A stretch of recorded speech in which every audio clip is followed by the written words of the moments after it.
ito ay rated SPG. Striktong patnubay at gabay ng magulang ang kailangan. Maaaring may masiselang tema, lengguwahe, karahasan, sexual, horror o droga na hindi angkop sa mga bata.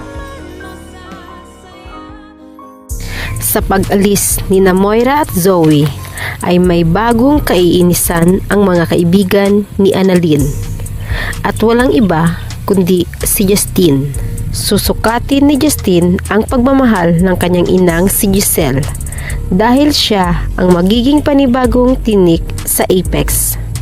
Sa kanyang kondisyon na ilagay sa finance department ang amang si Eric ay nakaplano na pala na paunti-unting palulubugin ang Apex. Sa ganitong paraan, gusto niyang makaganti sa ina dahil nasisiguro niyang madudurog ito sapagkat alam niyang mahal na mahal nito ang hospital. Tuwang-tuwa naman si Eric dahil panigurado na ang tagumpay ng kanilang plano ni Justine na sirain sina Robert at Giselle at kukunin ang Apex sapagkat pumayag sa patibong na kondisyon si Giselle na siya ang magiging Vice President for Finance ng hospital. At napatunayan niya na hanggang ngayon ay mahina pa rin magdesisyon ang babae dahil kaagad na pumayag sa hininging kondisyon ng kanilang anak. At hindi lubos akalain ni Robert na sa muling pagkikita ng mag-inang Justine at Giselle ay simula rin pala ng unti-unting pagkasira nilang magkapatid.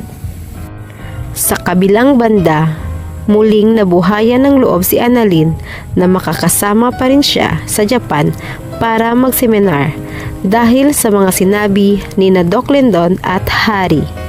2 beses man siyang pagsabihan ni Doc Carlos na hindi makakasama sa Japan dahil aalis rin siya ng Eastridge at babalik ng Apex, ay pinayuhan naman siya ni na Doc Lindon at Harry na dapat niyang ipakita na siya ang karapat-dapat na magrepresenta ng kanilang hospital at ibigay ang kanyang buong galing.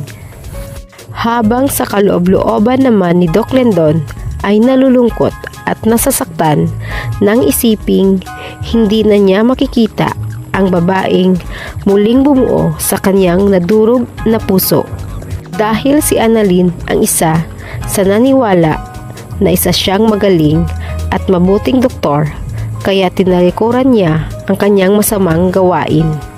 Samantala, muling nagbabala si Doc Carlos kay Zoe na madadama ito sa kaso pag nagising na si Don Pepe nang malaman na magkakasama pala sila ni Moira na umalis at nagpakalayo-layo.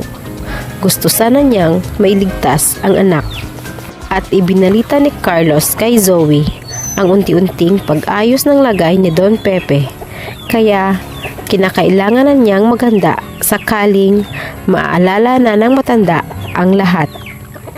Pag-alis ni Zoe ay siya ring pagdating ni Justine.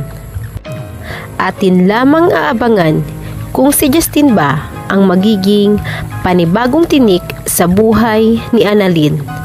Dito lamang sa Abot Kamay na Pangarap.